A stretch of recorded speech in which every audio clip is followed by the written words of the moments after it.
Alongside Jim Barker, Davis Sanchez, Milt Siegel, what a game on Friday Night Football. That was absolutely incredible. And for Zach Collaros, that was exactly what he needed coming back off injury because he just wasn't himself at the beginning of the season. Ends up with 344 and a couple of TDs.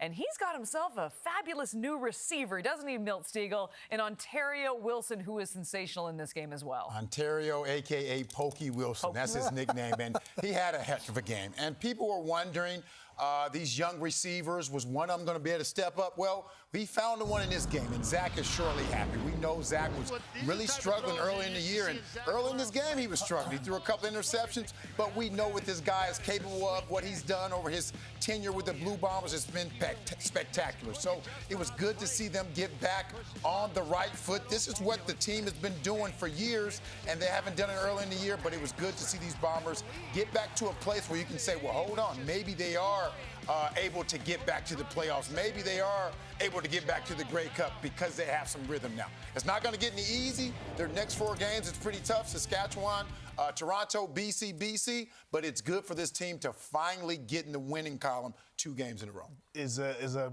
number one receiver or a real threat, which we thought they didn't have? Has that changed a lot for this team right now? Oh, without a doubt. And I know it's just one game, but it's good to see. You saw it. I mean, in key moments. We saw it in the second half of that game, especially in the fourth quarter. In key moments, where was he going? We were looking at Dembski, Woltarski, but it was Pokey Wilson every time. And so that's big for Zach. They needed some speed. We saw early in the season, there wasn't many threats down the field. We saw that, and, of course, Brady got going as well. But the confidence for Zach, when Zach has a clean pocket, when Zach has someone who can separate, there's no question he gets it done.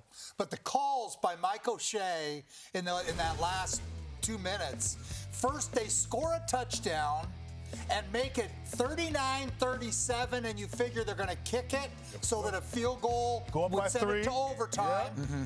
They don't. They go for 2 because in the first game they lost by 3. Right. This gives them the tiebreaker, and they're in a battle.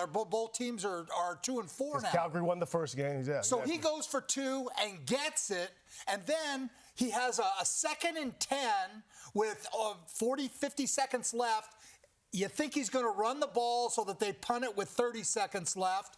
He doesn't do that. He throws it, completes it, and hats off. When you got a team that's 1-4, you're playing at home, those are the kind of decisions that make head coaches great, and Mike O'Shea was great tonight. Yeah, those fans are having a pretty good time in Winnipeg on a Friday night. Oh, good for Winnipeg, too, because this schedule isn't easy. They got the Riders, the Argos, the Lions.